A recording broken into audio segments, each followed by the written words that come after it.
We've got the management of Tech Mahindra on the phone line as well with us. I believe Manoj Bhat is on our show to talk about the order win that they have had from AT&T. Manoj, good having you. Thanks so much for joining in Neeraj here. It's been a long time, so good having you on the platform. Can you tell us, congratulations firstly on this, can you tell us more about the order win? Morning, Neeraj. Thank you for having me on the show. So I think if I talk about the order win itself, I think it is a significant transformational deal with AT&T, who's one of our key customers. And I think it involves a broad area of both network facing as well as on the IT side. It involves elements of technologies which like automation, like AI. It also talks about how we will be using some of the newer age delivery strategies around microservices, around some of the new age areas of digital technologies. So all in all, I think it's a 6.5-year deal, which we will help. We will help AT&T transform its estate, and we will be partnering with them along this in this journey.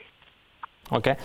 Just wondering, Manoj, I know you guys usually don't, and the industry at large doesn't really talk numbers, but I read somewhere that the deal could be about $1 billion. Would that be a good ballpark estimate?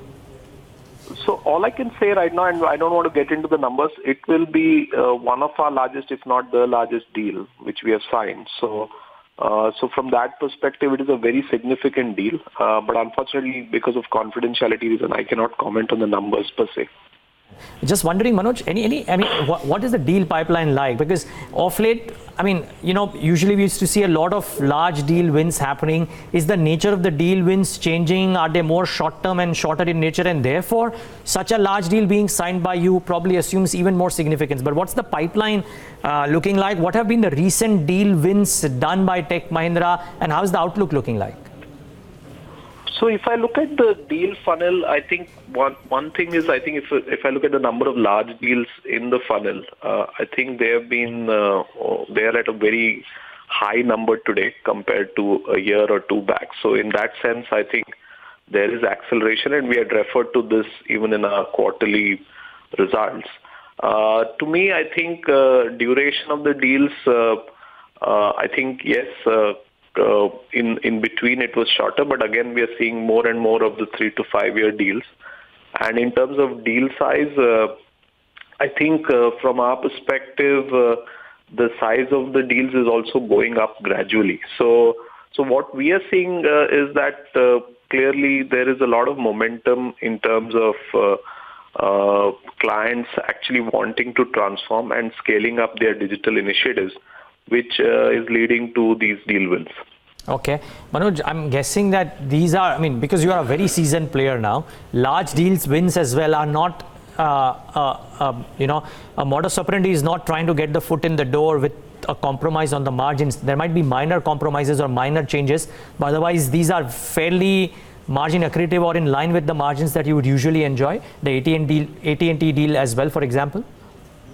So most of these deals, I think, if I look at over a longer term period, I think the margins is not going to be a challenge. I think, but as you also know, I think when we think about these deals, there is a investment phase in terms of transition costs, in terms of how do we transform the estate, how do we actually change the delivery model, and that is an investment in the first 2-3 quarters, which will be pulling down margins, because this will hit the bottom line as we drive the savings from day one to the customer, and then we will recoup through our own delivery transformation over a period of time. Okay. Manoj, one final question really with regards to all of this. We have a couple of uncertainties, more so for you because of all that's happening in Britain and all that's happening with the currency as well. Very volatile times, difficult to kind of navigate through, and what are your thoughts here? So on the currency front, I think clearly, I think we are in very volatile times. And as I look at that, I think the way we think about it is that we follow a very consistent hedge policy. which helps us tide over at least some of these volatilities. And we go up to 75% of our exposure is hedged.